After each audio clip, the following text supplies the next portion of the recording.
Welcome to Real stories. ഇന്ന് നമ്മൾ discuss ചെയ്യാൻ പോകുന്ന ബുക്ക് ഹോണ്ടിങ് അറ്റ് ലെയ്ൻ ആണ്. ചിലർക്കൊക്കെ അറിയായിരിക്കും, വൺ ഓഫ് ദ സ്പൈസിയസ്റ്റ് വയലൻസ് ഒക്കെ ഉള്ള ഒരു ഡാർക്ക് റൊമാൻസ് ബുക്കാണ്. ഇതിനകത്തെ സീൻസ് എത്രത്തോളം എനിക്ക് എക്സ്പ്ലെയിൻ ചെയ്യാൻ പറ്റുമെന്നറിയില്ല.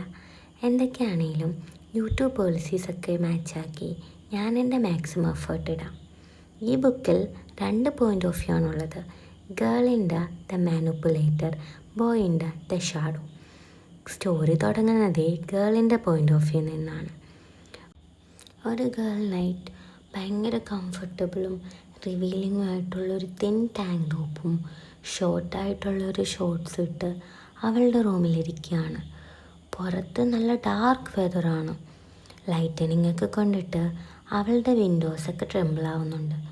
അപ്പോൾ അവൾ ആ കാഴ്ച കാണുകയാണ്. വിൻഡോയുടെ പുറത്ത് ലൈറ്റനിങ്ങിൻ്റെ ലൈറ്റിൽ ഒരു വലിയ മാൻ വിസിബിൾ ആവുന്നു. ആ മാൻ ഈ പെൺകുട്ടിയെ തന്നെ നോക്കിക്കൊണ്ടിരിക്കുന്നു.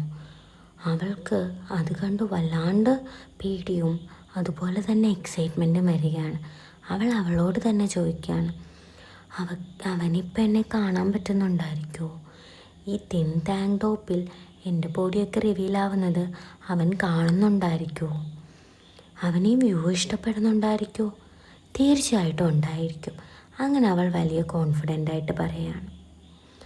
അതുകൊണ്ടായിരിക്കും അവൻ എന്നെ തന്നെ നോക്കുന്നത്, എല്ലാ നൈറ്റും അവൻ വരുന്നത്.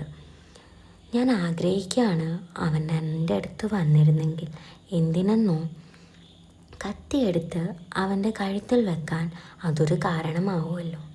കാരണം എനിക്ക് അവനെ പേടിയാണ്. എനിക്ക് എക്സ്പ്ലെയിൻ ചെയ്യാൻ പറ്റുന്നതിനേക്കാളും പേടി. പിന്നീട് അവളൊരു ഇമാജിനറി സിറ്റുവേഷൻ ആലോചിക്കുകയാണ്. ഒരു മാൻ അവളെ ഒരു ഡാർക്ക് റൂമിലിരുത്തുന്നു.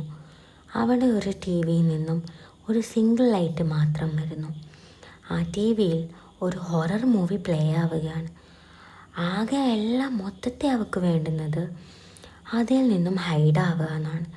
പക്ഷേ അവളുടെ ഉള്ളിൻ്റെ ഉള്ളിൽ ഒരു കുഞ്ഞി പാർട്ട് ആ ഹൊററിലേക്ക് അവളെ തന്നെ ബെയർ ചെയ്യാൻ തോന്നുന്നു. എന്നിരുന്നാലല്ല, ഒരു സ്മോൾ ത്രില്ല് വരികയുള്ളൂ. പുറത്തെ ലൈറ്റനിങ് കുറഞ്ഞു വന്നു. ഇപ്പോൾ അവനെ അവൾക്ക് കാണാൻ പറ്റുന്നില്ല. എന്നാൽ തീർച്ചയായിട്ടും അവനിവളെ കാണും. എന്തെന്നോ, പാർസൺസ് മെനോറിലെ checkered floor black and white കൊണ്ടിട്ട് അകത്ത് നിൽക്കുന്നവരെ ഭയങ്കര വിസിബിളായിട്ട് കാണാൻ പറ്റും. പാർസൺസ് മെനോർ അവളുടെ ഗ്രാൻഡ് പേരൻസിൽ നിന്നും ഇൻഹെറിറ്റ് ചെയ്തതാണ്. ഇതൊരു 3 സ്റ്റോറി വിക്ടോറിയൻ ഹോമാണ്. 40s വെച്ച. ഭയങ്കര കഷ്ടപ്പെട്ടിട്ടാണ് വെച്ചത്. അവളുടെ നാന അവളോട് പറയാറുണ്ട്, ഇതിൻ്റെ കൺസ്ട്രക്ഷൻ സമയത്ത് 5 വർക്കേഴ്സ് ഫയർ ഇൻസിഡൻറ്റ് കൊണ്ടിട്ട് മരണപ്പെട്ടിട്ടുണ്ടെന്ന്.